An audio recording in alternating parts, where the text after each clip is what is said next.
Olá, gente! Bom dia, boa tarde, boa noite. Não sei que hora vocês estão assistindo esse vídeo. Não, ainda não é o vídeo sobre Paulo Freire. Eu tô antecipando um outro tema que tá me incomodando muito, porque eu tô vendo a necessidade de com maior compreensão acerca desse assunto. Se chama lugar de fala.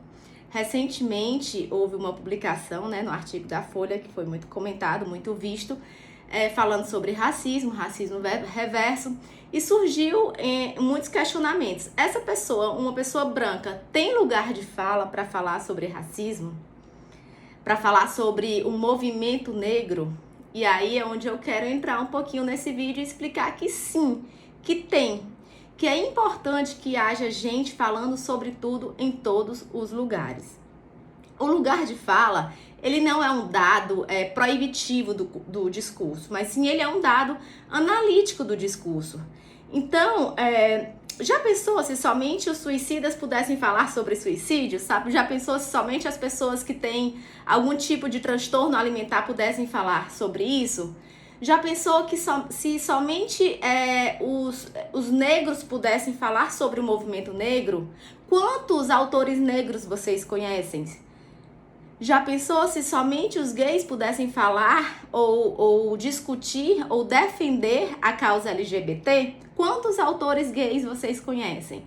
Então, dizer que uma pessoa não pode falar sobre determinado assunto é uma forma da gente encapsular, diminuir uma minoria, porque aquela minoria vai ter menos aliados, aquela minoria vai ter menos gente falando sobre elas. Então, é importante ter, né, gente falando sobre tudo em todos os lugares. O que é de fundamental importância que eu penso, assim, né, e a Djamila Ribeiro fala muito bem disso no livrinho dela, Lugar de Fala, é que na filosofia, existem 3 conceitos. Existe o conceito de doxa. O que é a doxa? A doxa é a crença, é a opinião, é a falta. É só se você acha aquilo porque você acredita naquilo. Por exemplo, eu acredito que a Terra é plana, que se eu chegar no final eu vou cair de algum abismo. Baseado em quê? Não, eu só acredito. Isso é a crença, é a doxa. Existe também a sofia, que está relacionada à sabedoria, à vivência, à experiência daquela pessoa em determinado lugar, como, por exemplo, o Sérgio Camargo, Sérgio Camargo, né, eu acho, Sérgio Camargo, que ele está à frente da Fundação dos Palmares. Ele é um homem negro que está à frente dessa Fundação dos Palmares, e o que é que ele faz pelo movimento negro? Né? Um grande desserviço, não faz absolutamente nada, mas ele tem a vivência, ele tem um lugar, ele tá lá, ele é negro. E também tem a episteme. O que é a episteme?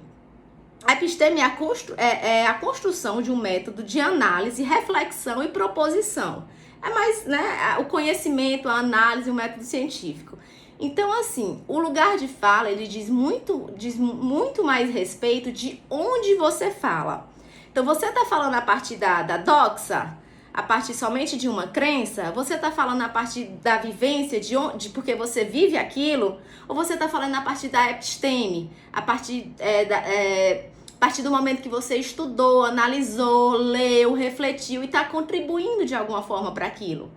Então, mais uma vez eu reforço que dependendo desse lugar que você fala, é muito válido que você fale, que você contribua. Por exemplo, o Clodovil, ele é gay, mas era um gay reacionário. O Clodovil foi no Faustão dizer que casamentos entre pessoas do mesmo sexo deveria ser proibido.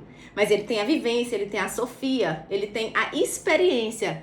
Mas isso não significa necessariamente que ele vá lutar pelas causas da minoria, assim como tantos outros que a gente vê por aí. Então, mais uma vez, só para finalizar, esclarecer isso, é um vídeo curto. O lugar de fala diz muito mais respeito de onde você fala. Se você fala a partir da doxa, da sofia ou da episteme. E dizer que pessoas não podem falar sobre determinados assuntos, a gente larga a mão da ciência. a gente larga a mão de que determinados grupos, principalmente minorias, tenham aliados. Então é isso, espero que vocês tenham gostado desse esclarecimento. Espero que nós possamos cada vez mais estudar e compreender determinados assuntos para falar sobre esses assuntos, principalmente assuntos relacionados às minorias. E se você gostou desse vídeo, é importante que você curta, que você compartilhe, para que esse assunto chegue na maior quantidade de pessoas possível, tá bom? Obrigada e um beijo!